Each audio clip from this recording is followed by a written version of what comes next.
High साथीहरू, नमस्ते सबैजनालाई। सबैजना सन्चै हुनुहुन्छ होला। म पनि आरामै छु। आज चाहिँ मैले तपाईँहरूलाई हाम्रो सुन्तलाको बगैँचा अनि त्यसपछि काँक्रा अनि त्यसपछि टमाटर देखाउँछु भनेर आएको चाहिँ साथीहरू। यता पछाडि हो के सुन्तला काँक्राहरू कुन्टा गरामा हो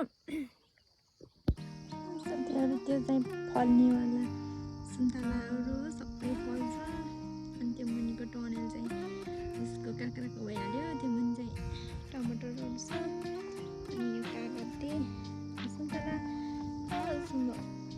त्यो गराएर मान्छ टन्नै सबै कागती छ अनि यता पनि छ।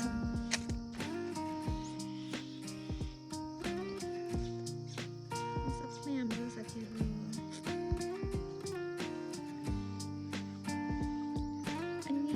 यो चाहिँ हाम्रो काँक्राको बारी। यहाँसम्म सबै टनेलबाट खानु साथीहरू काँक्रालाई। काँक्रा फेरि अहिले बिउ साल राम्रो भएको छैन। सबसे ठुलो बुटा भनेको यही नै रहेछ काँक्राको झ्याल भनेको। नै भने त सबै सानसानो। यो साल काँक्रै भएन। यत्रो दुःख गरेर टनेल लगाएको के भएको हेर्नु न साथीहरू। काँक्रा अब यति सानो बुटामा नि काँक्रा फल्छ के भएको। ल साथीहरू, यो काँक्राको झ्याल र यो काँक्रालाई चाहिँ माया गर्नुपर्छ सबैजनाले। यहाँ पनि त्यस्तै रहेछ।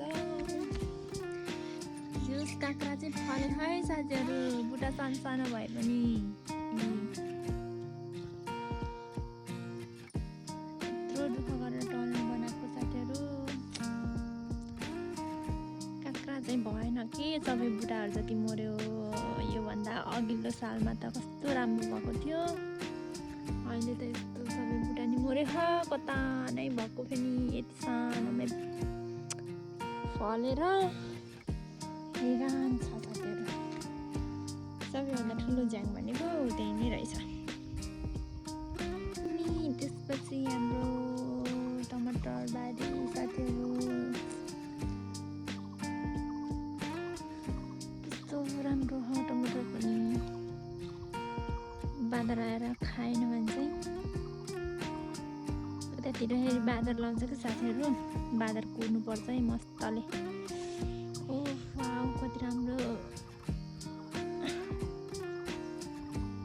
देखेको भ्यू।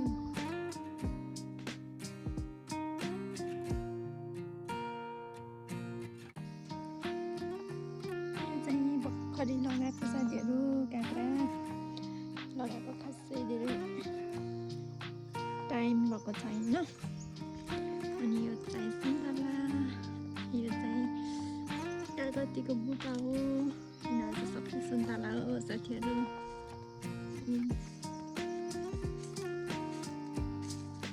सुन्तलाको मुनि यसमा पनि हामीले खुर्सानीको बेर्ना जमाएको थियौँ। खुर्सानीको बेर्ना चाहिँ उम्रेन छ कि कति धेरै झार उम्रेर रहेछ साथीहरू। खुर्सानीको बेर्ना त एउटा दुइटा मात्र उम्रेछ। अनि यता माथि पनि माथि माथिसम्म हाम्रो सुन्तला। अनि यो चाहिँ के भन्छ अरे यसलाई चाहिँ के भन्छ मौसमी उयो त्यो एउटै बुटा हो। अनि सब सुन्तला साथीहरू। सुन्तला बगैँचा यता माथि पनि छ सबै सुन्तला साथीहरू।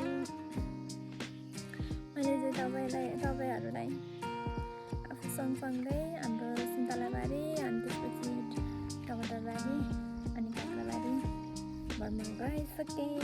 आजलाई चाहिँ यति नै साथीहरू। म बिदा हुन चाहन्छु।